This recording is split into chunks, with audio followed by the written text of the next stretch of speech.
On est encore de retour pour parler de notre trotskiste découvert sur Instagram. Alors, il y a des gens qui vont dire oui, vous bouclez.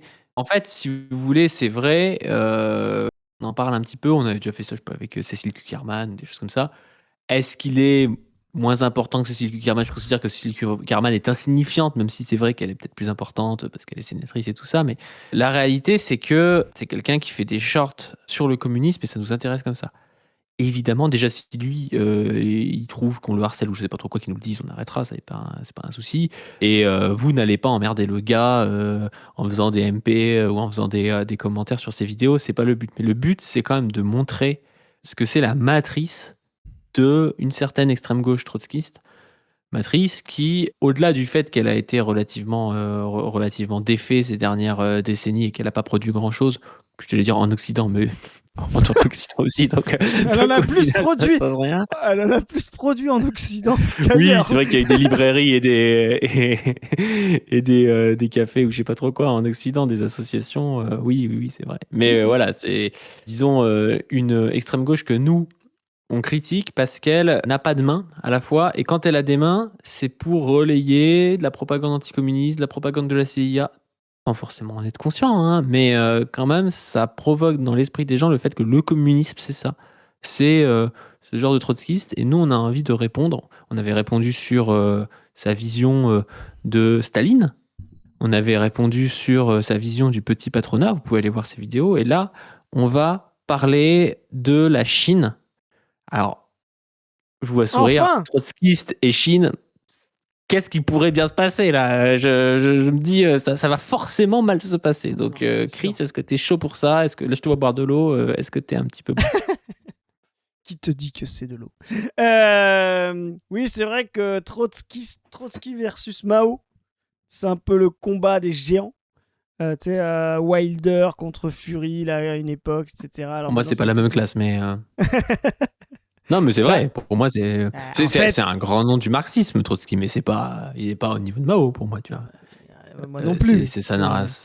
Tu me Mais dirais d'ailleurs, Lénine versus Mao, d'accord? Trotsky versus Mao, non, je suis pas non, je suis d'accord. d'accord. Mais c'est C'est pour comme ça si que moi, pour moi, c'est comme si tu me disais Boukharine versus Mao. Juste Trotsky, il est plus connu parce qu'il y a une horde d'universitaires, de petits profs et tout en Occident qui aiment bien Trotsky. Mais c'est pas non plus une personnalité majeure dans l'histoire du XXe siècle. normalement, sur cette chaîne, c'est moi qui démarre au quart de tour et mes camarades me calment.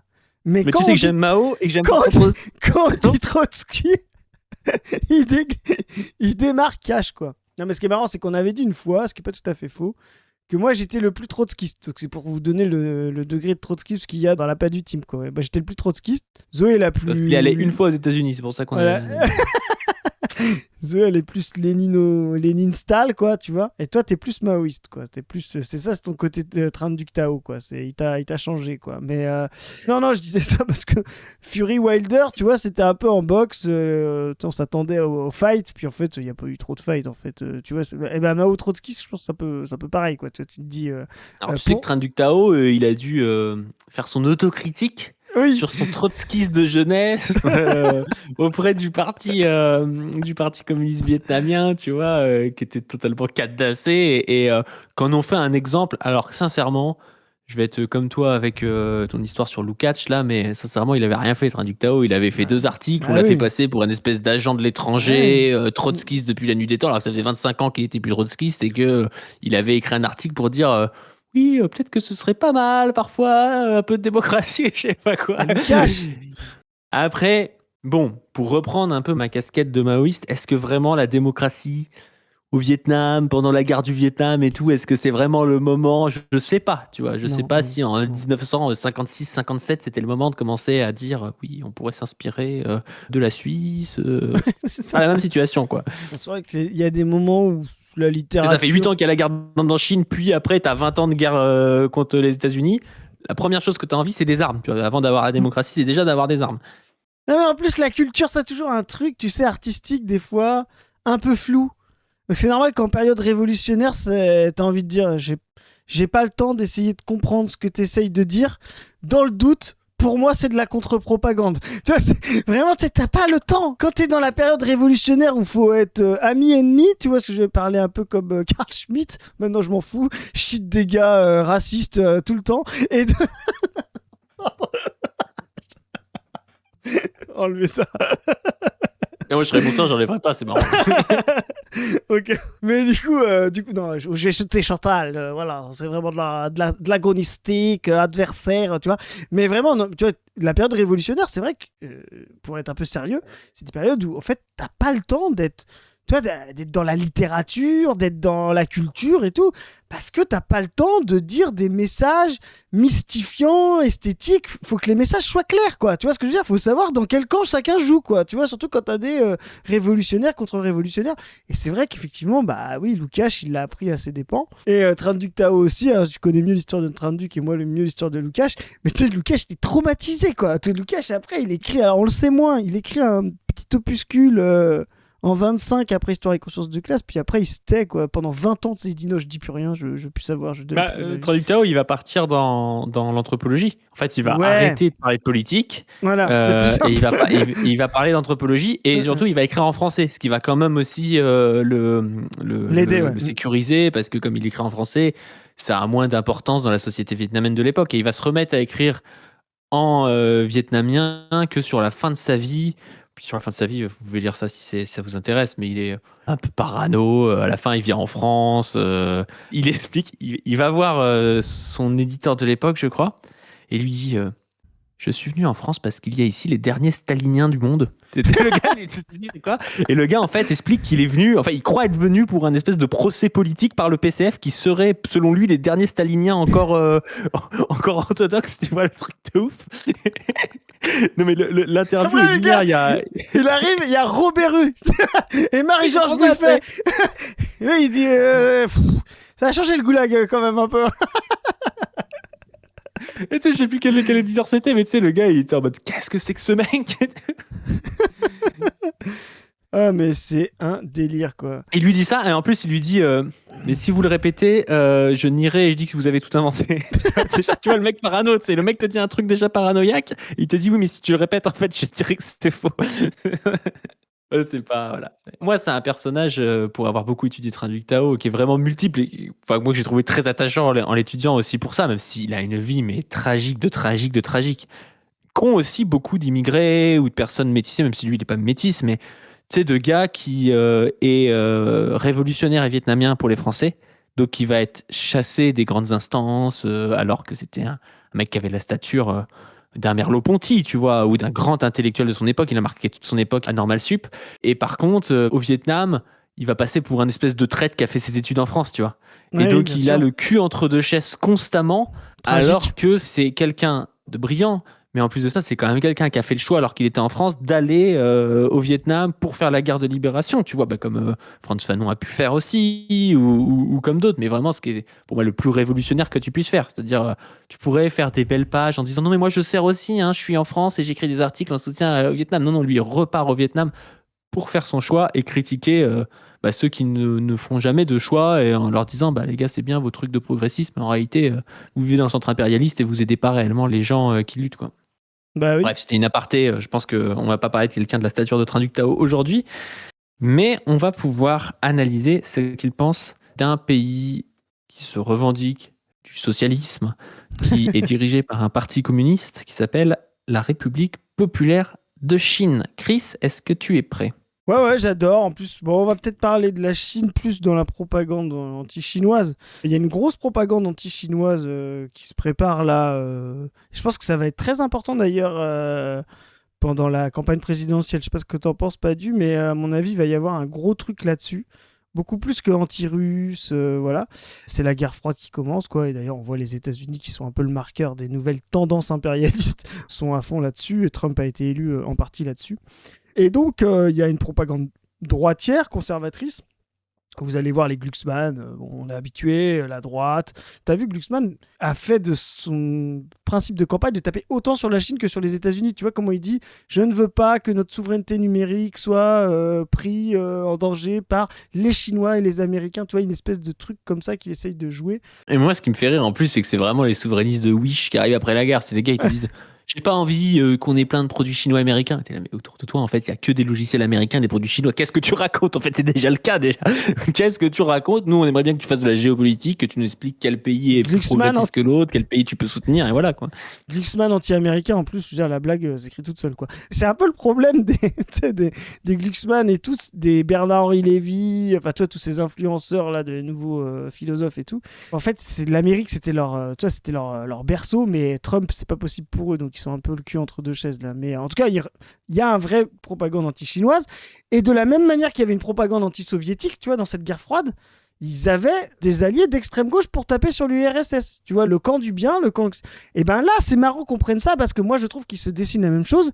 Il y a la Chine qui est en train de remettre profondément en question l'économie capitaliste. Alors, si vous considérez que oui, ça ne ressemble pas à le paradis communiste que vous faisiez, je suis d'accord. Et puis, on pourrait nous aussi faire des critiques. Mais il n'empêche que ce n'est pas une économie capitaliste au sens du centre impérialiste, c'est-à-dire où il y a des monopoles, où la bourgeoisie a la main totale sur les capitaux privés, où les États sont inférieurs par rapport au pôle économique, c'est-à-dire où le cercle politique est dominé par le cercle économique. La Chine fait l'inverse de tout ça. En cela... Puis la Chine n'a pas besoin de la guerre aussi, c'est quand même quelque chose... Ouais, c'est ça. Tu vois, le truc que personne ne veut voir, où il faut, je pense, militer pour le mettre au centre de la campagne, c'est la marche à la guerre. Évidemment, quand Marco Rubio ou Trump nous dit ouais, il va falloir mettre 5% de votre PIB dans les armements, c'est pas pour ne pas aller faire la guerre. Tu mets pas 5% de ton PIB dans les armements pour ne pas utiliser les armes que tu as payées. Donc à un moment donné, il y a une volonté de faire la guerre à la Chine. La Chine est le plus grand vecteur de paix actuellement dans le monde. Et ça, il faut vraiment l'avoir en tête, quand bien même vous aimez pas, je sais pas trop quoi, la gestion de telle région dans les années 80. Très bien, passez à autre chose. Aujourd'hui, ce qu'on vous demande, c'est est-ce que vous allez être du côté des gens qui vont pousser à la guerre, potentiellement une guerre d'extermination, potentiellement une guerre mondiale, ou est-ce que vous êtes du côté des gens qui n'ont pas intérêt à la guerre et qui ne vont pas pousser à la guerre. Et c'est en ça que c'est important, je pense, aujourd'hui, de soutenir la Chine. Et comme tu le disais, il va y avoir à la fois des gens qui se revendiquent d'extrême gauche et à la fois la gauche CIA, Glucksmann, même si les gens qui se revendiquent d'extrême gauche sont aussi de fait de la CIA dans ce cadre-là, tu vois. Qu'ils le sachent Non, mais ou qui non. vont entourer Mélenchon.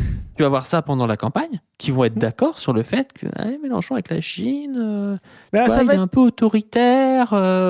Et Ben, c'est ça... pour ça d'ailleurs dans la vidéo qu'on avait fait qui est sortie samedi là, c'est une réponse au bad buzz qu'il y avait eu autour du short qu'on avait fait avec Wissam.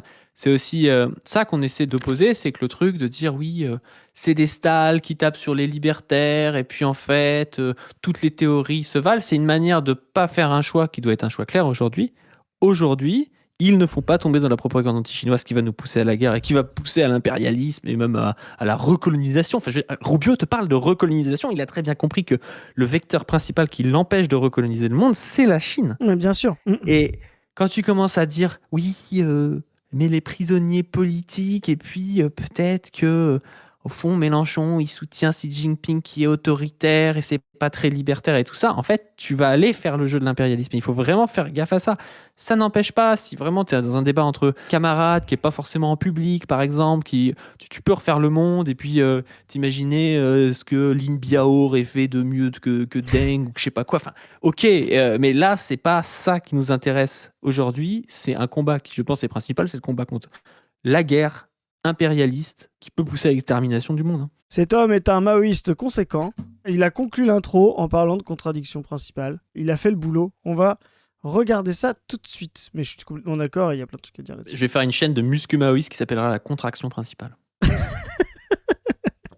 On y va. Moi, j'ai pas de compte Insta, donc c'est mon ami Padu qui détecte ce genre de truc et qui me dit attention, Chris, je t'envoie un short, mais tu vas câbler. Voilà, on connaît mon impulsivité. C'est parti. Que nous dit donc... Attends. Tu vois que le premier com, là, c'est pas du team La Brèche posé sur revue. Il y a quelqu'un qui nous a identifié, qui a su qu'on allait react. Alors, on l'a pas react grâce à toi, on l'avait vu avant et on comptait le react. Eric Torre Garcia, on est là, on arrive sur Insta. C'est bon, tu as bien fait de nous faire un La Brèche signal. En 1949, elle se disait communiste. C'est vrai. Mais il y a un détail que presque personne ne connaît. Est-ce que vous savez ce que représentent les 4 petites étoiles sur le drapeau chinois? Oh là là, putain. Chris pète un câble. Il a commencé, il pète déjà un câble. Non, mais en Tu sens vrai... le truc venir ou pas? Ah, mais je sais très bien, parce que je connais très bien la signification du... Putain, on dirait les gens, tu sais, qui se font des... Est-ce que vous savez ce que ça veut dire travail? Ça veut dire, en latin, torture. Et donc, ça veut dire que le travail ne devrait pas exister, car c'est torturant, car c'est violent. C'est vraiment, j'en peux plus de ces gens, mais vraiment. Donc là, je sens qu'il n'a pas lu la Nouvelle Démocratie de Mao, mais il va faire son petit truc. Donc là, allez, c'est du slop de Wikipédia, les gars. Ça me fatigue déjà. Elle représente 4 classes sociales censées être unies.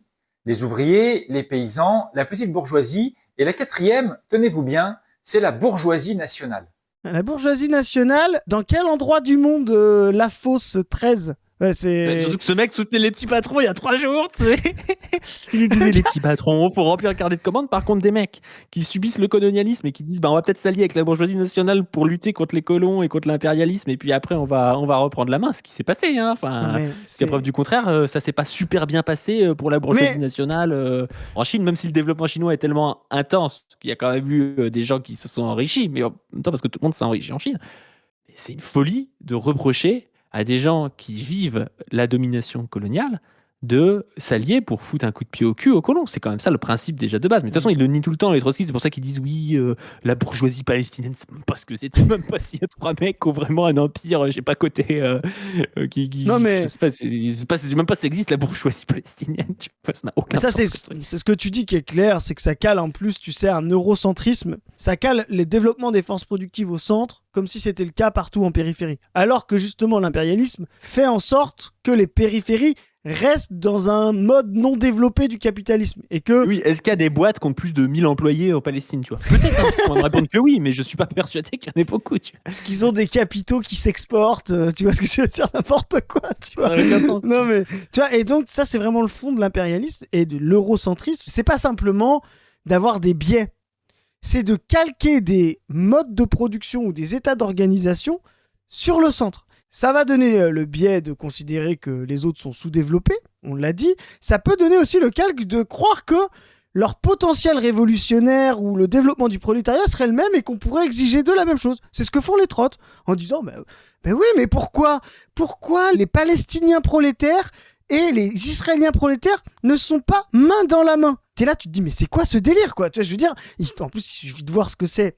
Les mecs ne voient pas la fascisation de l'État israélien ou le génocide de Palestiniens surdétermine, pardon là je fais du Althusser, surdétermine la conscience de classe. Aujourd'hui, l'État israélien tient justement parce qu'on nie la conscience de classe dans une conscience de survie immédiate qui serait le fait de devoir tuer le peuple palestinien. Donc effectivement, il y a une union nationale fascisante autour de l'entité sioniste, voilà. C'est un pays où on te dit, voilà, si tu vas aussi tuer des gars, tu peux prendre leur terre, tu peux mettre une maison dessus. Exactement. Il y a un aspect même des, tu vois, le prolétaire israélien, il a un aspect colonial évident, matériel pour le coup, qui le rend aussi après propriétaire. Enfin, c'est pas juste, il est exploité, en fait, il est tout en bas de l'échelle. Non, il est pas tout en bas de l'échelle, justement parce que la race et le colonialisme lui permettent d'être au-dessus du Palestinien, et même au-dessus du bourgeois palestinien. Et ça, il est incapable de le voir. Et donc, il est incapable de penser, encore une fois, la contradiction principale.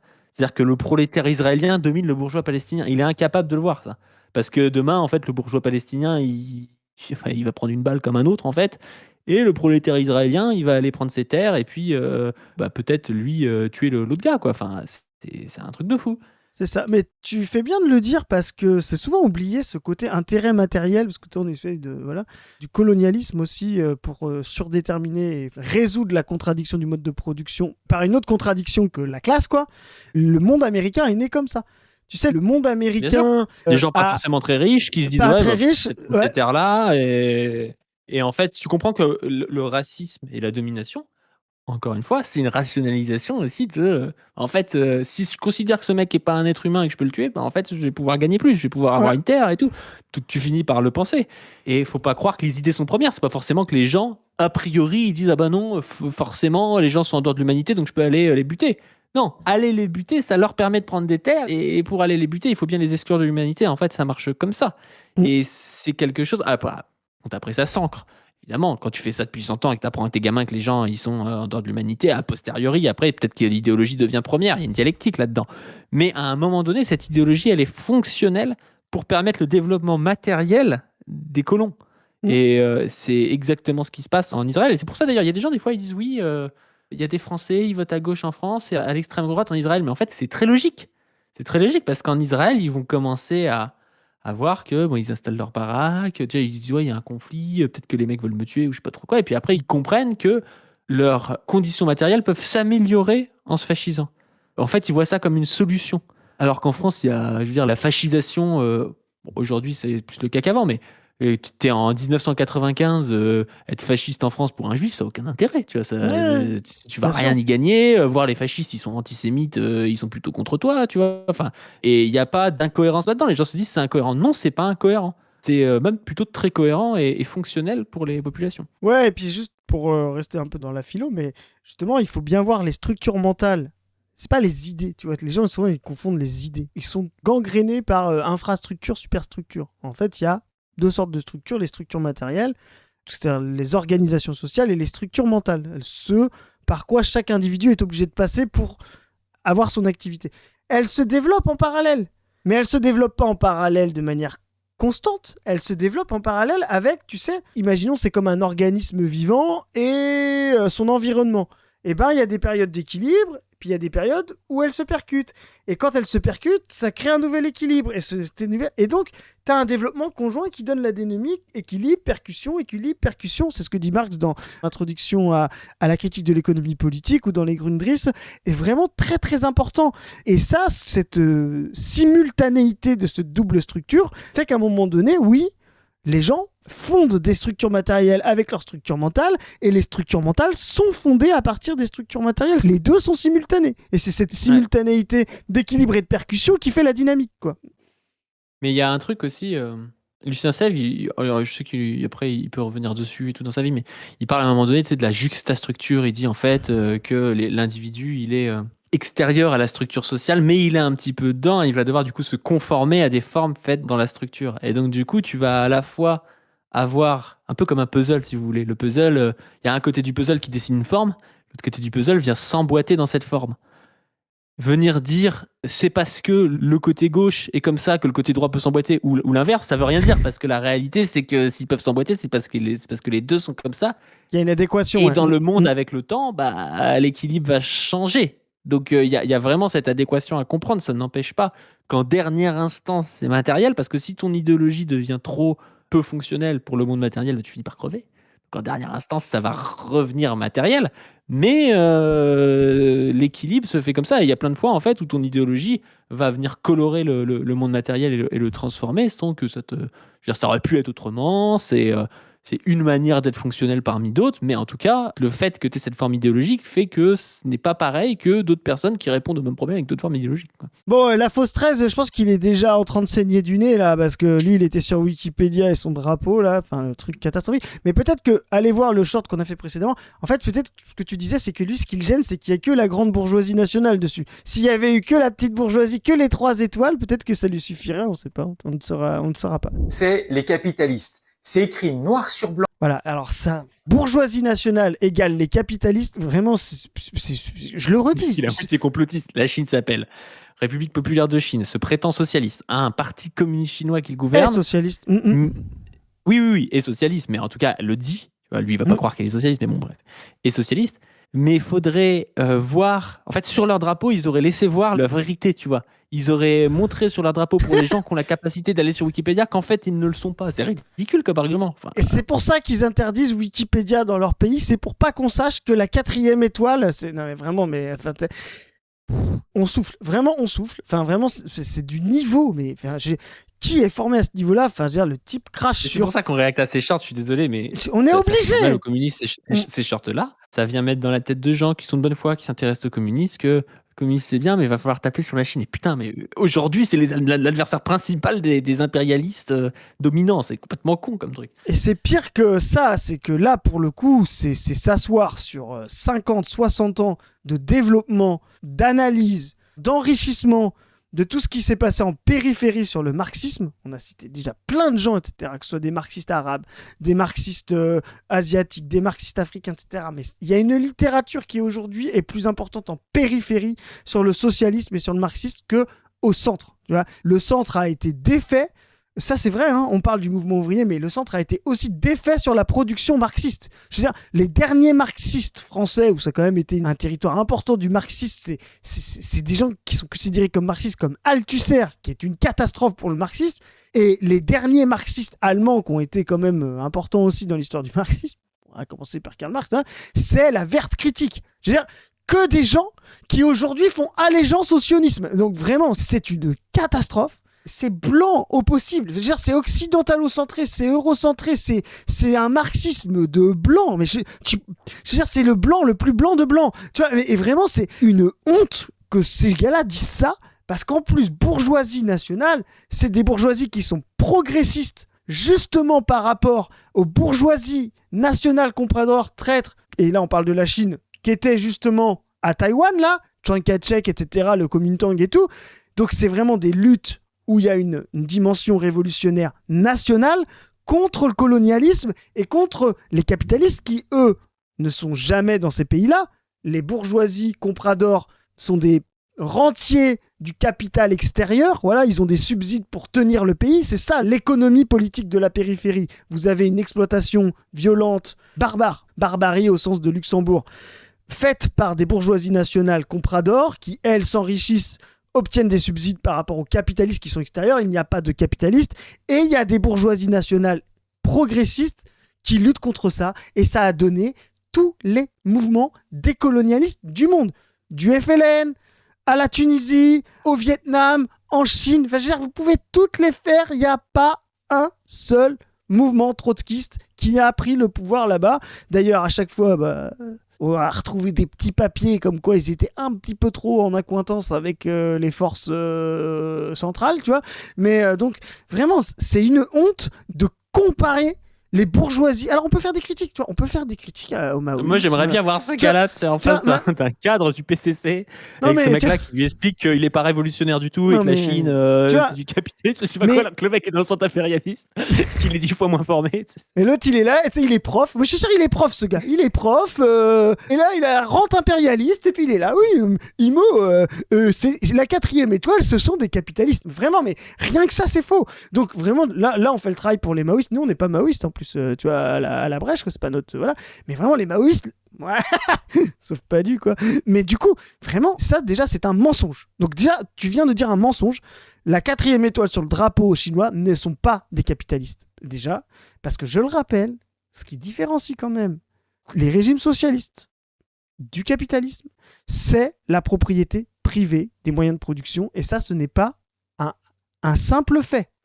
Tout le travail de Marx, ce sera de démontrer que les titres de propriété privée individuels font le mode de production, ce qui est différent du féodalisme, ce qui est différent du socialisme. Même si, effectivement, la dictature du prolétariat soviétique, l'étatisation, on peut dire, oui, il y avait des moyens différents de faire, la Yougoslavie, l'autogestion, etc. Ce sont tous des régimes socialistes, et la Chine aussi. Pourquoi ? Parce qu'il n'y a pas de possibilité d'accumuler individuellement, de faire ce cycle fondamental du capital, A, M, A', parce que le titre de propriété individuelle n'existe pas. Donc, ce cycle n'existe pas. Tu as des titres de propriété individuelle dans la Chine, mais tu as un contrôle politique. Et c'est exactement, tu as un contrôle politique supérieur. En dernière instance, comme dans la NEP. On rappelle que le gars d'AliExpress, à un moment donné, il a voulu un petit peu libre, je sais pas trop quoi. Le mec, il a disparu pendant 3 ans, il est revenu, il s'est excusé. Donc oui, il a des titres de propriété individuelle, jusqu'au moment où il s'oppose trop, quoi. Et donc du coup, il a des titres de propriété individuelle, pas trop, quoi. En fait, c'est ça qu'il faut comprendre. Le denguisme a voulu ouvrir le marché à l'international et puis a voulu développer les forces productives, justement par une forme de capitalisme contrôlé, on va dire. Mais c'est pas pareil que le capitalisme qui contrôle la société. C'est différent de penser... Moi, je vais aller plus loin. Nous, notre gouvernement est contrôlé par le capital.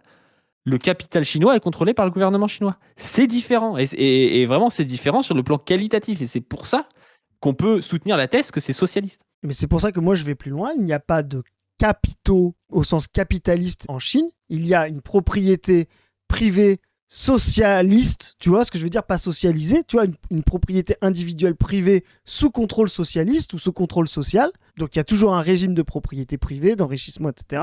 Mais c'est l'ordre socialiste autour qui te permet de maximiser ou non. Le capitalisme, c'est l'effet même du capital non contrôlé, sans intervention politique qui te permet ça. Et ça, c'est deux modes de production fondamentalement différents. C'est pour ça que la Chine est un régime socialiste et n'est pas un régime capitaliste. Et les gens qui pensent que capitalisme d'État, ça veut dire quelque chose, ça ne veut rien dire. Tous les gens sérieux sur le capitalisme aujourd'hui ou le communisme le savent. Vraiment, les gens qui utilisent ça sont des gens... on sait d'où ça sort. De toute façon, c'est pour incriminer l'URSS. Ce sont des propos polémiques. Ce ne sont pas des propos... Là, je vais faire mon marxiste vraiment rabougri. Ce ne sont pas des propos scientifiques. Voilà. Mais tu vois, là, on est en train de répondre sur quelque chose où on va se faire tacler dans les commentaires, genre on dit la Chine est capitaliste, je sais pas trop quoi. Mais là, on est trop loin dans le débat. Parce que lui, tu vas voir, il va pas tacler la Chine de Xi Jinping d'être capitaliste. Il va tacler la Chine maoïste d'être capitaliste. Le short est bien pire que ça. C'est-à-dire que nous, on se mouille à répondre à une question que lui-même ne pose pas. Mais Et en fait... c'est là où son short est vraiment catastrophique.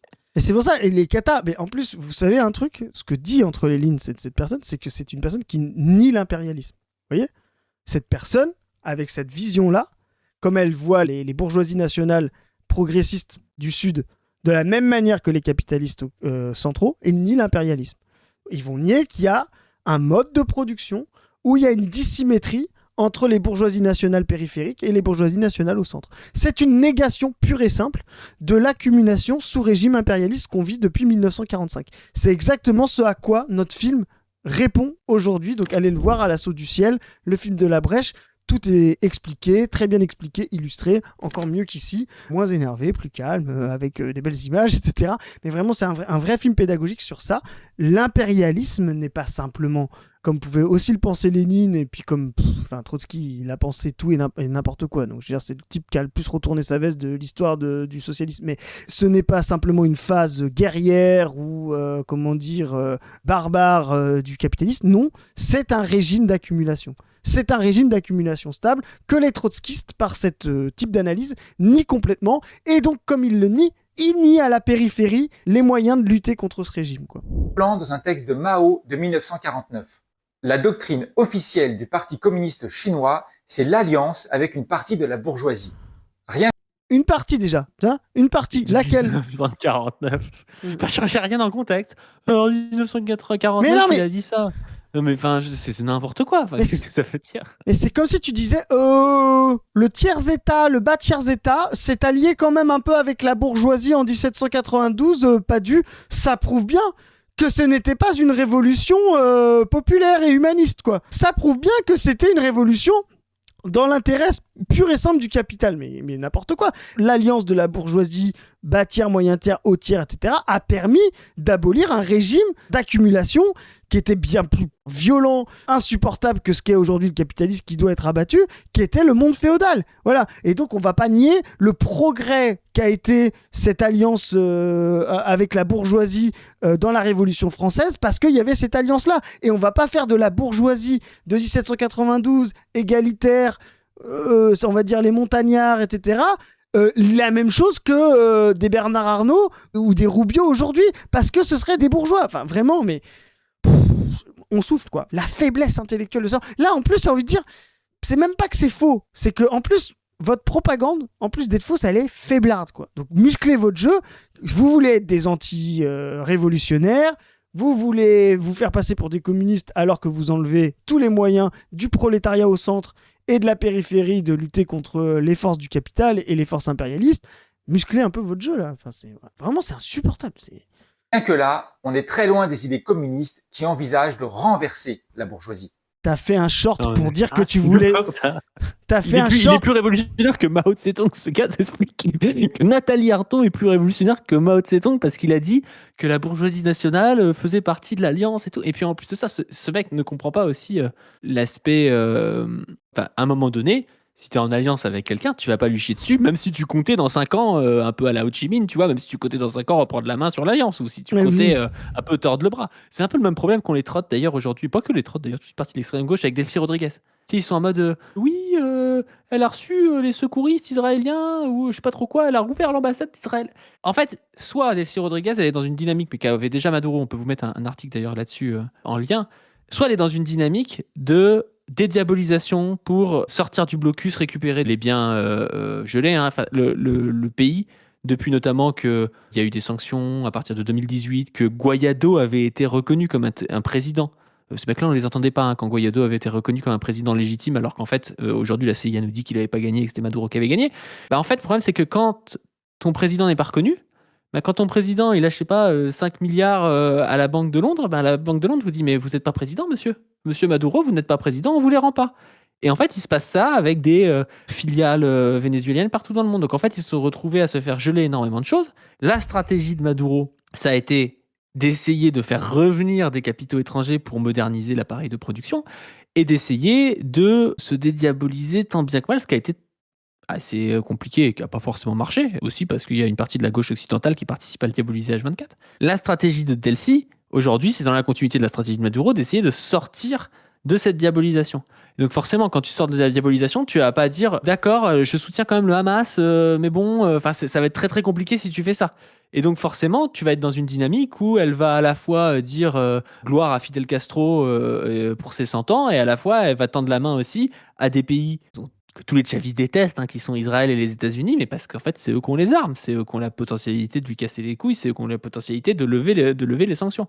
Et ces mecs-là vont reprocher à des pays qui sont sous domination, qui sont sous sanctions, qui sont sous violence, même sous guerre ou des choses comme ça, et d'essayer de trouver leur chemin, tant bien que mal, en conservant des partis révolutionnaires. Je pense au Venezuela de Delcy et de Maduro, où tu as un pouvoir communal, toute une espèce de vision du socialisme, au-delà d'une vision nationale étatique, mais par justement de l'autogestion populaire ou des choses comme ça, tout en essayant, sur le plan de la géopolitique, de se rééquilibrer et de récupérer des choses, quoi. Et t'as ces mecs-là qui vont dire « Ah bah non, mais c'est pas révolutionnaire, regardez. » Puis chaque argument lui permet, tu vois, d'aller plus loin.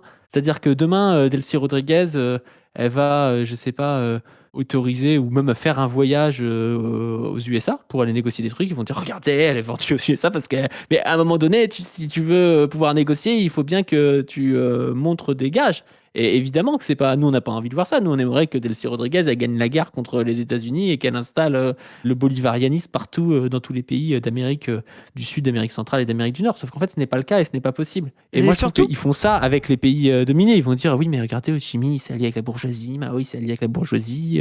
C'est insupportable. Ils disparaissent avec Cuba, ils disent Cuba, voilà, ils sont en train de remettre du capitalisme. Cuba ils essaient de faire ce qu'ils peuvent.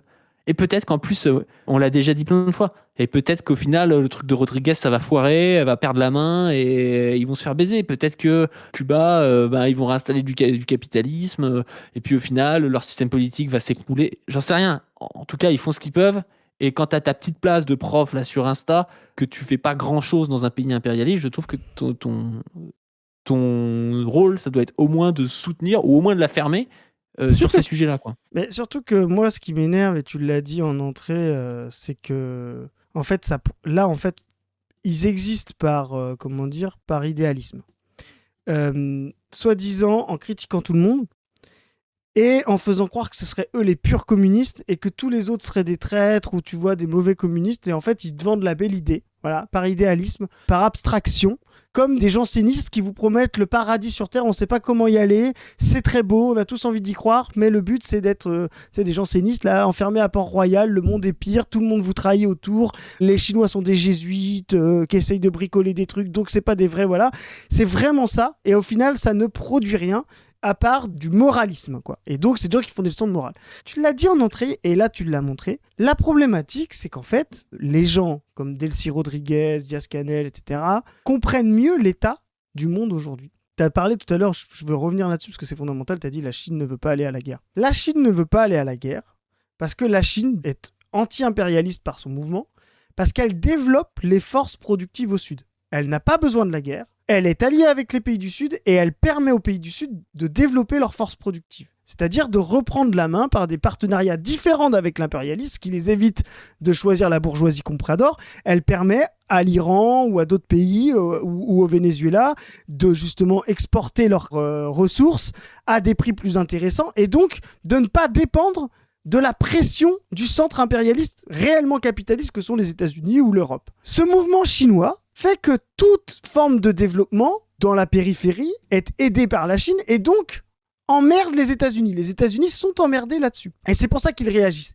Et ils réagissent fort, très très fort, tu t'as cité Rubio, en faisant une chose, en faisant en sorte de reprendre directement la main sur les ressources dans la périphérie. Ils vont tentent de coloniser le Venezuela avec leur opération avec Maduro. Delcy Rodriguez essaye de ménager la chèvre et de chou pour garder la main sur le pétrole.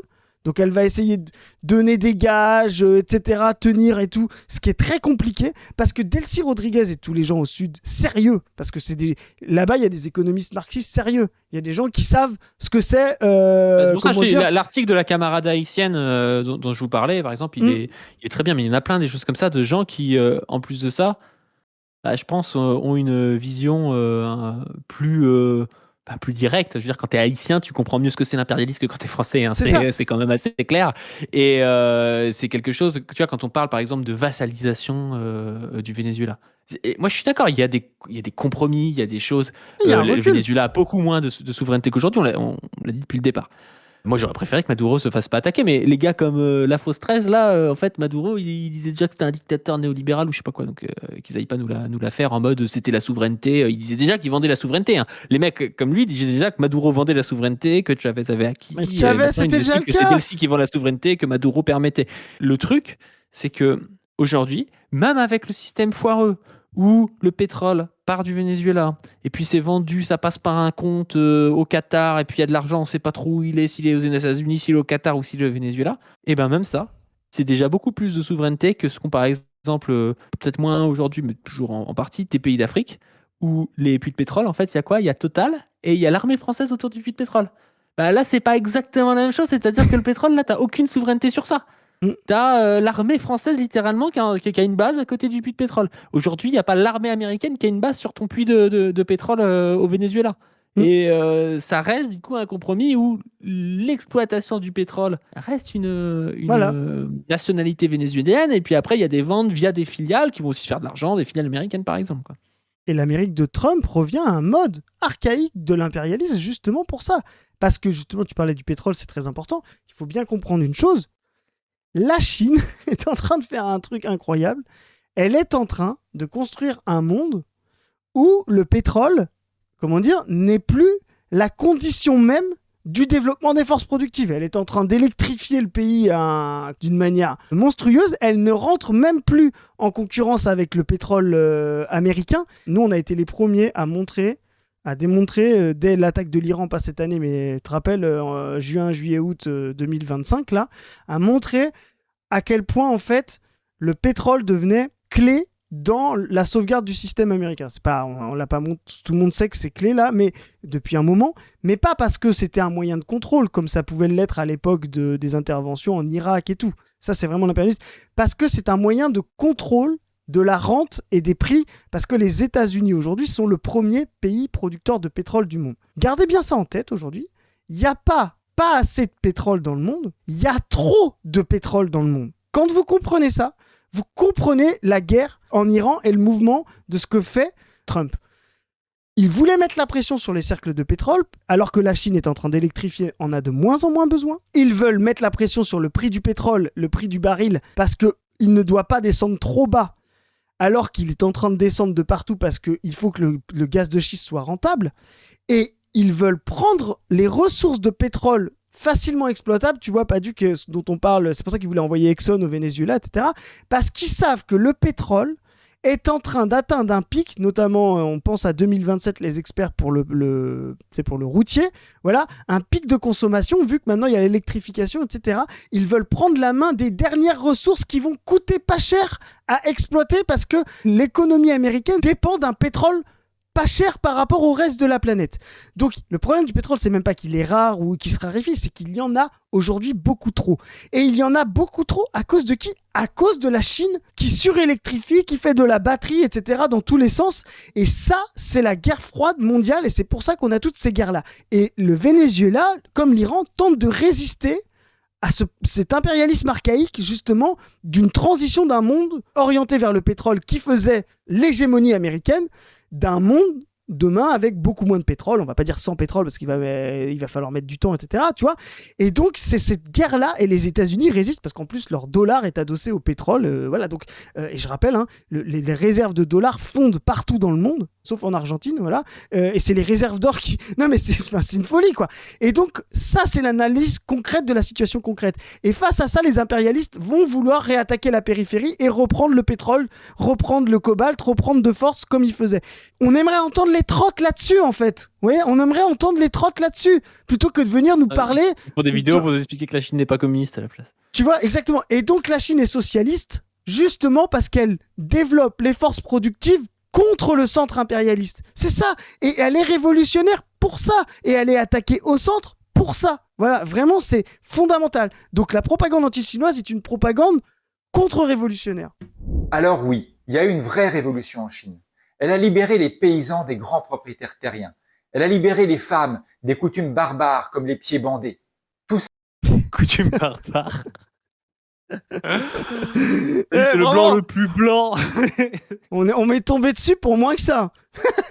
Est-ce qu'ils reconnaissent des coutumes patriarcales? D'accord, mais des coutumes barbares, t'as l'impression que dans notre pays, il n'y a jamais eu de domination sur les femmes, et même encore aujourd'hui, tu vois, c'est n'importe quoi. En plus, eux, ils faisaient ça alors qu'ils reconnaissaient déjà l'altérité, ce qui est déjà très grave, quoi, tu vois. C'est pas la barbarité, la barbarie plutôt au sens de Luxembourg. Ah non, c'est vraiment, les mecs parlent comme un... là pour le... Mais ça, c'est la vision trotskiste, hein, très eurocentrée. Hein. Ça, historiquement, c'est la tâche des révolutions démocratiques. Les films qu'ils citent et tout, c'est vraiment... Il n'y a rien qui va. Putain, la vache, quoi. Bourgeoise. C'est ce que la Révolution française a fait. C'est ce que la Révolution française a... Attends, j'avais pas vu le short. C'est ce que la Révolution française a fait. Non mais... Avec le concours de qui? Le gars dit, c'est la tâche des révolutions démocratiques bourgeoises. T'as l'impression que tout ce qu'ont fait la Chine communiste, ça a été de permettre qu'il n'y ait plus les pieds bandés et de récupérer la terre aux grands propriétaires terriens. C'est tout ce qui s'est passé. En fait, il y a juste une réforme agraire et puis les bails de pieds bandés. Tu vois, il n'y a pas eu développement des forces productives, d'alliances ou même de débat à l'intérieur du camp socialiste. Il n'y a pas eu de dimension anti-impérialiste là-dedans. Bah, comme tu dis, en fait, les trotskistes, c'est des impérialistes blind. C'est vraiment ça. Les mecs ne comprennent rien au concept d'impérialisme. Bah, c'est une folie. Hein. C'est vraiment une dinguerie, quoi. Mais c'est pas ça qui définit le communisme. Pour savoir si la Chine a été communiste, posez-vous 3 questions. 1. Ah oui, en fait, ce qui est marrant, c'est ce qu'on disait tout à l'heure. La Chine a été révolutionnaire, mais elle est pas communiste, quoi. Tu vois, donc c'est vraiment, en fait, pour lui, la Chine, c'est simplement, enfin vraiment, c'est d'un idéalisme absolu. Il fait vraiment ce que je lui ai reproché tout à l'heure. Il est vraiment en train de dire, c'est une pure révolution bourgeoise, comme le passage de la France à la féodalité au directoire. Pour lui, il n'y a pas de différence entre les deux, mais c'est incroyable de dire des trucs pareils. Mao, c'est Bonaparte pour lui. Ouais, non, mais c'est ça. Est-ce que c'est les ouvriers qui se sont organisés pour prendre le pouvoir? Non. C'est une armée essentiellement paysanne. Il n'y avait pas d'ouvriers, c'est n'importe quoi. Il n'y avait pas d'ouvriers dans le pays, il y avait 3% d'ouvriers dans le pays. Mais qu'est-ce que c'est que c'est? Non, mais ce type, mais il est dogmatique, mais c'est un enfer. C'est nous qui nous faisons traiter de, je sais pas trop quoi, marxiste dogmatique, pas à la page et tout. Mais c'est quoi cette vision du communisme? Non, mais c'est... Pour lui, c'est si t'as pas la classe ouvrière, bah, par exemple, pour lui, Cuba, du coup, n'est pas socialiste. C'est pas la classe ouvrière qui a pris le pouvoir. Ce que j'ai compris à Cuba, tu vois, c'est. Mais ça veut dire quoi? Il y avait des ouvriers, mais il y avait aussi des gars comme Fidel, tu vois, qui étaient juristes, qui se sont battus dans une guerre de libération nationale en prenant le maquis, en faisant une guérilla. Enfin, à ce moment-là, oui, Cuba n'est pas non plus socialiste. Mais ça veut dire quoi en plus? C'est quoi le régime, quoi? Enfin, c'est quoi les institutions dans ce truc-là? Ça veut dire quoi? Tu vois, comment tu définis la classe ouvrière au pouvoir? Normalement, déjà, le communisme, il n'y a plus de classe ouvrière. Tu vois? Parce que la classe ouvrière, normalement, c'était un peu dialecticien, la classe ouvrière n'existe que dans une certaine forme de rapport social, puisqu'il y a la bourgeoisie. Et c'est d'ailleurs ce que dit bien Lukács. C'est que justement, elle s'auto-abolit en tant que classe ouvrière parce qu'elle abolit tout le régime de production. Et donc, à un moment donné, quand tu es au pouvoir et à l'atelier, il n'y a plus de classe ouvrière. Donc vraiment, mais ça ne veut rien dire. C'est vraiment mais du baratin, du blabla. Ça me rappelle le truc là de Mercier là sur non, on va quand même pas sauver l'emploi en France. Tu vois, non mais c'est vraiment mais oui, mais c'est des trucs où tu te dis ah ouais, ça a l'air super sur le papier quoi. Tu vois, c'est comme si tu disais moi je vous vends un monde où tout le monde est sympa, il y a pas de guerre, tout le monde se dit bonjour le matin, les enfants sont sages et en même temps ils s'émancipent. Oui, des cours C'est le cas, si tu c'est- prends une société avec des cultivateurs indigènes comme en Bolivie, puis tu augmentes leur niveau de vie, tu nationalises des trucs, tu socialises des choses, et puis tu dis non, mais c'est pas du socialisme, Ah, parce que c'est pas les ouvriers. les ouvriers Ferme-la, sont tu vois. Enfin, les ouvriers sont n'importe pas quoi. là, ils sont pas au pouvoir. conquis les villes. Et une fois au pouvoir, ils ont appelé les ouvriers à rester bien sagement au travail. 2. Et t'es comment toi non C'est quoi cette historiographie de compte? Ah mais vraiment, mais c'est honteux. Hein. En vrai, franchement. T'as l'impression que c'était un régime anti-ouvrier à l'écouter, c'était le néolibéralisme. Ah mais mais la violence. Tu vois, ça c'est un rapport centre-périphérie. Il y a aucun monde périphérique où les gens ou des Chinois communistes parleraient de la Révolution française comme ça. Tu vois, vraiment, Ah oui. tu vois, la condescendance du gars. Mais vraiment, mais regarde-toi quoi. Est-ce que les capitalistes ont été expropriés? Non. Quoi? Dans la Chine de Mao. Mais regardez-moi là, je vais... Dans la Chine de Mao, qui a fait le grand bond en avant, la révolution culturelle, la grande marche, et les capitalistes n'ont pas été expropriés. Non mais... mais sérieusement. Sous Mao, ils ont été Bien sûr, le gars. indemnisés et bien souvent sont restés à la tête de leur entreprise du moment qu'ils soutenaient le Parti communiste chinois. Ils n'ont Non, ça change rien. Non, les mecs sont totalement... J'imagine qu'ils soutenaient tous le Parti communiste chinois en plus. Mais ouais, je pense que ça représente 99% des gens, quoi. Non mais vraiment. pas été chassés, même si certains sont Mais ils ont pas été chassés, mais enfin vraiment, mais les gars, enfin, sans déconner, vous vous rendez compte de ce que ça veut dire d'être dans la périphérie et de chasser des capitalistes et tout, mais vous savez ce que c'est une contre-révolution? Vous savez ce que c'est d'avoir les forces impérialistes? Ah oui, non, pas du, ils savent pas eux. Parce que quand il y avait des chars étrangers aux portes de l'Union soviétique ou de la Russie, eux ils étaient du côté des pays qui envoyaient des chars, dis donc. Ils conduisaient les chars. Mais vraiment, mais cachez-vous quoi. Puis ils voient pas la différence entre t'as un gars qui veut se barrer à Taïwan et puis être soutenu par les États-Unis, et puis un type qui a une boutique de fringues. Pour le coup, c'est bizarre parce qu'il a mis bien les petits boutiquiers dans l'autre charte, mais il y a un type qui a une boutique de fringues et qui dit moi je soutiens le Parti communiste, je ferai ce que vous me direz. Ouais, non, mais Exactement pareil, tu vois. C'est une Et c'est sûr que si tu c'est tout le problème des révolutions dans les pays dominés, c'est que si tu radicalises toute la bourgeoisie, toute la petite bourgeoisie contre toi, à la fin tu te fais écraser. Tu vois. Donc tu es obligé de créer une contradiction à l'intérieur de ces populations-là. Et ces contradictions, elles sont aussi faites par le patriotisme. Patriotisme qui, encore une fois, pour lui, le drapeau c'est sale et tout. Il comprend pas que le patriotisme en Chine ou le patriotisme au Burkina Faso, c'est pas pareil que le patriotisme en France. Mais en fait, quand tu es un Chinois en 1949, que tu t'es fait bafouer par la colonisation, et même pendant la Seconde Guerre mondiale et tout ça, le patriotisme, ça peut être un vecteur pour que quelqu'un qui est bourgeois ou petit bourgeois, eh ben, il te rejoigne toi, qui pourtant prône le communisme, plutôt que un étranger qui est bourgeois comme lui. Et c'est sur cette contradiction-là que ces révolutions-là de libération nationale ont joué. Mais c'est pareil en Algérie, c'est pareil partout, en fait. C'est marrant parce qu'ils parlent moins de l'Algérie, tu vois. C'est souvent ça aussi. Ils se permettent de parler de la Chine parce que l'Algérie, en France, tout de suite, à gauche, je veux dire, si tu commences à expliquer que c'est pas une vraie révolution, machin, je sais pas quoi et tout, tu vas peut-être te faire un peu plus tacler parce qu'il y a plus d'Algériens en France et qui vont se défendre et qu'en plus, c'était toi le colon. Là où en Chine, c'était pas toi le colon directement. C'est ça. Mais pourtant, en Chine, il se permet de critiquer. Enfin. Et puis il faut savoir ce que c'est, la violence qu'a subie la Chine, tu sais, la guerre de l'opium par les Britanniques et tout, par l'Occident impérialiste. Je veux dire, même pendant la Seconde Guerre mondiale. Pendant la Seconde Guerre mondiale, par le Japon. Mais c'est d'une violence, mais inimaginable, quoi. Enfin, c'est vraiment hallucinant. parce qu'ils espéraient plus du côté de l'impérialisme américain. 3. Est-ce que la Chine était un pays capitaliste Ah oui, il y en a qui développé? sont barrés, oui, d'accord. Non, c'était un Il y en a qui pays sont rural, économiquement arriéré. Arriéré. Vraiment, moi, on me tombe dessus. Wissam fait un short sur lui, là. Parce que, en plus, Wissam, il est Mao, tu vois. Genre, frérot, camarade Wissam, là, fait un short sur lui, laisse-nous pas tout seul, quoi. Et c'est décisif. Pour Marx comme pour Lénine, le communisme ne peut arriver que dans un pays qui a déjà été développé par le capitalisme, qui a développé les richesses, les moyens de production, l'instruction. Jamais ils ont C'est imaginé. quoi le denguisme du coup? Ces mecs sont incohérents. C'est-à-dire, quand t'as des gars qui essaient de remettre du marché pour dynamiser et passer au communisme, oui, on dit pas qu'en 1949 les mecs sont passés de la féodalité au communisme en une journée, mais il y avait une idée socialiste et communiste du Parti communiste chinois. Donc forcément, après, il fallait développer les forces productives et tout ça. Et le gars te dit, ah bah non, mais ils pouvaient pas être communistes parce que comme ils étaient pas ultra avancés au niveau capitalisme avant, bah ils pouvaient pas le faire. Là, tu lui dis, bah du coup, actuellement, la Chine, ils essaient de se développer les forces productives. Ils disent, ah bah non, mais comme ils développent les forces productives avec un marché, en fait, c'est pas du communisme et c'est pas des socialistes.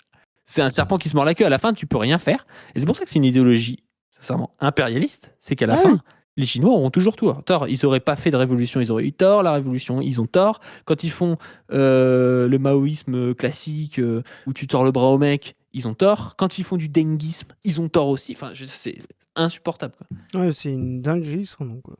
Imaginez passer directement du Moyen-Âge au communisme. C'est vraiment. Le niveau du truc. Je veux dire, le calque, comment dire, des forces. Je pensais qu'on. Enfin, je pensais que dans le marxisme un peu sérieux, tu vois. On avait arrêté de calquer le développementisme, tu vois, comme une règle de mesure en Europe, dans le monde, partout pareil. Enfin, vraiment, je pense que c'était une des bases d'un marxisme un peu décolonial, tu vois. Mais vraiment, là, on est. Le gars, t'es sur le point de faire la révolution, il dit non, mais on n'est pas encore avancé, là, ça sert à rien. Là. C'est ça. C'est vraiment, mais c'est une folie. Ils ont toujours dit qu'un pays pauvre aurait besoin de la coopération des pays les plus avancés. C'est ça le programme communiste. Aucun de ces trois critères n'est rempli. Quoi, fallait être aidé par les pays les plus. Mais qu'est-ce que c'est que ces conneries? Ils font une révolution anticoloniale. Ils vont pas demander tendre la main et puis ils vont être aidés par les pays les plus avancés. C'est quoi? Mais c'est ça la vision. Les gars. C'est ça la vision Trott. C'était de dire, mais c'est ça la vision Trott. Ce mec est catastrophique. Hein. C'est l'impérialisme Trott. L'internationalisme de la 4e est un impérialisme trotskiste. Il faut bien comprendre. La 4e moi je le dis maintenant, la 4e internationale est un impérialisme. C'est de dire les pays, mais là je prends ces mots, hein, les pays arriérés ne peuvent pas résoudre le capitalisme. Il faudrait que des pays du centre impérialiste, alors qu'ils fassent eux-mêmes leur révolution. Alors déjà, moi je préférerais que vous commenciez par ça, les trottes. Commencez déjà par prendre le pouvoir dans nos pays, puis après on verra ce que vous pouvez. Mais après, il faudrait qu'ils aillent libérer eux-mêmes les autres pays qui peuvent pas le faire. C'est littéralement la vision des Girondins. Tu vois, vraiment, à la Révolution française, c'est vraiment la vision de la bourgeoisie conservatrice française, une fois qu'elle a fait la Révolution, d'aller éclairer les peuples de la Révolution contre le féodalisme que eux ne sont pas capables de mener. Mais vraiment, et c'est pas pour rien. C'est pas pour rien que tous les profs d'histoire sont à la 4e internationale. Ça correspond à ce qu'ils racontent, quoi. Enfin, vraiment, c'est... Alors, le truc, en plus, c'est que, si tu veux, je pense vraiment que les maoïstes, s'ils avaient eu une société, entre guillemets, avancée, je sais pas quoi, qui voulait les aider, ils auraient dit oui. Mais ça n'existe pas, cette situation-là. Enfin, dès que tu commences à être un peu socialiste, les impérialistes chient dessus. Il n'y a aucun monde où t'es la Chine de 49 ou le Venezuela de Chavez et tout le monde te tend la main et c'est trop bien, il y a des capitaux qui arrivent et les mecs c'est des capitaux mais ils essaient de t'aider vraiment, ça n'existe pas. Donc en fait, ce qu'il est en train de dire, c'est ne soyez pas communistes dans les pays de la périphérie. Ouais, Ce n'est pas possible, il est en train de dire ça, il dit les gars c'est pas possible, attendez qu'on fasse la révolution, on arrive, c'est insupportable. En fait, c'est des Américains qui débarquent en Normandie, en fait. C'est la CIA qui débarque en Normandie et qui dit on va libérer les peuples. Enfin, vraiment, mais cachez-vous. Et Hello, vous mettez ce gars en avant. Parce que je te dis, nous, c'est vrai. Maintenant, on le sait, c'est une opération lutte ouvrière. Ce type est payé par Hello, soutenu par Hello, retweeté par Nathalie Arthaud pour raconter ça. Ouais, vraiment. Et les gens nous tombent dessus de lui tomber dessus. Mais vraiment, nous, on fait un travail de salut public pour le communisme. Hein. Enfin, vraiment, c'est... Comité de salut public. Hein. Non, mais c'est ça, quoi. Que Mao a collé dessus pour entraîner derrière lui... Les étiquettes, putain. Oui, bien sûr, bien sûr. Mao en disant je suis communiste, tu vois, ça a entraîné les masses se sont soulevées et ça l'a aidé. Mais qu'est-ce que c'est que Mais ces oui. conneries? Mais c'est trop. Mais D'où le l'étiquette. signifiant communiste, c'était vraiment le buzzword pour que les masses te suivent. Mais le mot communiste, pas dû. Tu dis communiste, t'as tout le monde derrière toi. Tu vois, je comprends même pas que Macron il se dise pas communiste pour pas prendre le pouvoir si facilement. Tu vois, c'est vraiment.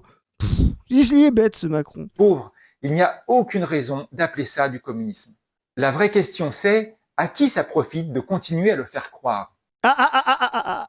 Oh, il y a un Voilà. complotisme. En fait, les Chinois font croire qu'ils étaient communistes parce que ça profite au capitalisme, tu vois. Le truc de PC. C'est très malin. C'est très malin. Il y a quand même des gens sur Internet. Complotiste de con. Il y a des gens sur Internet qui nous ont dit ouais, mais en fait, les Stal, en fait, c'est vous la CIA, parce que du coup, ça arrange tout le monde de faire croire que le communiste c'était Staline, parce que comme c'est objectivement horrible et que la CIA a raison objectivement de dire que c'était horrible, personne ne veut du communisme, donc vous êtes complice de la CIA qui fait croire que Staline c'est horrible et que le communisme c'est ça. Mais vraiment, c'est très bien. Voilà, c'était. On peut pas garder notre calme devant ce mec, quoi. Non, mais on peut pas. Et on ne peut pas, et je suis désolé, mais Lutte ouvrière est aujourd'hui le parti communiste révolutionnaire le plus important, tu vois, je pense. Oui, en tout cas, il y a une stabilité, ils ont une Arlette, présence partout, ils peuvent avoir des candidats partout, ils sont dans ils toutes ont les leur campagnes. signature, voilà, Et ils sont importants. Ils sont connus par les masses. Tout le monde connaît Lutte ouvrière, tu vois. Il loue la mutualité. Alors, juste pour info, on vous a déjà rappelé, nous on a essayé de louer la mutualité, on a vu les prix. Bon, on n'a pas encore les moyens des trottes. Hein. Je le dis tout de suite. Bref. Marco Rubio, il fait des chèques. Hein. Et comme dirait Mao, d'échec en échec jusqu'à la victoire. Ouais, on va terminer là-dessus. Sur ce jeu de mots. Avez pensé tout ça, n'hésitez pas. Si vous comprenez rien à l'anti-impérialisme ou si vous avez envie d'apprendre plus sur le concept d'impérialisme, n'hésitez pas à aller voir notre film À l'assaut du ciel Cuba ou la solidarité anti-impérialisme. C'est dispo dans plein d'endroits, il y a plein de projections et vous pouvez même organiser vous-même une projection avec votre groupe militant ou quelque chose comme ça. Allez sur la-brèche.org pour voir les projections. On a fait une petite carte, même vous pouvez zoomer, aller sur tous les continents, voir où ça se remplit, hein. des projections. Ça se remplit, ouais. Déjà 57 diffusions, on a plein de demandes, donc c'est vraiment cool parce que là c'est des diffusions militantes. Après il y aura un temps pour des diffusions dans des salles ou des choses comme ça, mais là c'est des diffusions militantes. On arrive à. Ça, c'est la preuve qu'on est la CIA. On a déjà tout ça en Amérique du Nord, comme voilà. Après la Réunion, les Antilles. On va avoir il va y avoir une diffusion aussi à Caracas normalement. Enfin, ça va vraiment être worldwide. Je pensais là, j'avais la tête de Pitbull dans la tête. Mr. Worldwide. Les camarades algériens, là, si vous voulez en faire des diffusions aussi, on vous attend. Hein. Allez-y, let's go. Hein. On envoie. Les Marocains aussi. Hein. C'est pas parce qu'on dit que le Maroc est un pays réactionnaire qu'on dit que tous les Marocains sont individuels. Non, les Marocains, le peuple marocain, on sait qu'il y a des gens qui luttent contre cette monarchie. Comprador, là, comme on a dit tout à l'heure. Mais n'hésitez pas, en tout cas, on l'a traduit aussi en arabe, c'est très important. Il y avait énormément de gens du monde arabe, justement, aux 60 ans de la tricontinentale, donc c'est important de le mettre un peu partout. Yes. Bon, bref, allez voir la projection, donnez sur le Tipeee, c'est ce qui nous aide le plus. Abonnez-vous, allez voir nos différents pages, Insta, le site internet Position Revue, les différentes chaînes YouTube, c'est dans le Linktree. Et sur ce, on vous dit à plus. Salut les gens.